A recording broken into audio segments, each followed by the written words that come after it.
ওরে আম্মা জান, বিনয়ের সাথে বলি, কবরেতে যেতে হবে, পালানো যাবে না। ও মা, চোখ দুটো বন্ধ করে একটু ছোটবেলার দিয়ে তাকাও। খেলার মাঠে কত বোনেরা আনন্দ করেছো, লেখাপড়ার জীবনে কত আড্ডা দিয়েছো। আজকে তোমার চলার কত বান্ধবী, কত আপনজন দুনিয়ার থেকে চলে গেল। মা, তুমি এখন ডানে বামে দেখো একা। কয়দিন আর বাহাদুরি করবারে মা? কত মানুষ এসে আমার কাছে কান্না করে, হুজুর 10 বছর বিয়া করলাম, একটা সন্তান নেই। দোয়া করবেন, কেন সন্তান চাও? বলে সন্তানটারে কোরআনওয়ালা বানাবো, সন্তান আমার জানাজার ইমামতি করবে।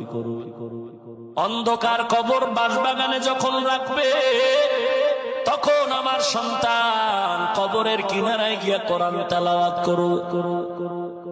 আল্লাহর বান্দিকে বুঝাইয়া আবার জালেমের সামনে হাজির করা হলো।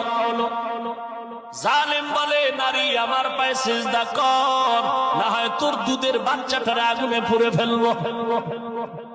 আল্লাহর বান্দি মানে আওয়াজ দিয়ে কয়, রে জালেম, দ্বিতীয়বার কথা বলবি না, মনে যা চায় করে ফেল। আগুনের ভয় দেখায় লাভ নাই, জেলখানার ভয় দেখায় লাভ নাই। এই টুপিটা মাথায় দেওয়ার আগে চিন্তা করেছিলাম, এই টুপি মাথায় দেওয়ার কারণে কত টুপিওয়ালা জেলখানায় গেল, কত ফাঁসিতে ঝুলল। এই দাড়ির কারণে, লম্বা জামার কারণে, মদিনার নবীর আদর্শের কারণে কত বেঈমান, কত ইংরেজ, কত ব্রিটিশরা আলেমদের জবাই করলো। এগুলো চিন্তা করে করে টুপি পরেছি, দাড়ি রেখেছি, লম্বা জামা পরেছি, কোরআন পরেছি।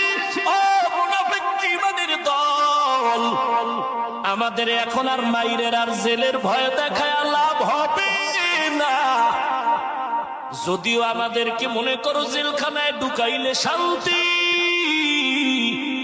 মুমিনের জন্য জেলখানা কোনো জেলখানা নয়, সেটা ইবাদতখানা।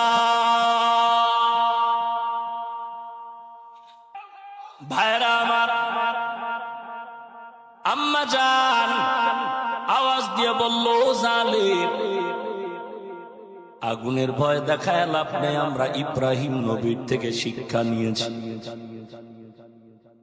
জালেম শুনে না, চোরে শুনে না ধর্মের বয়ান।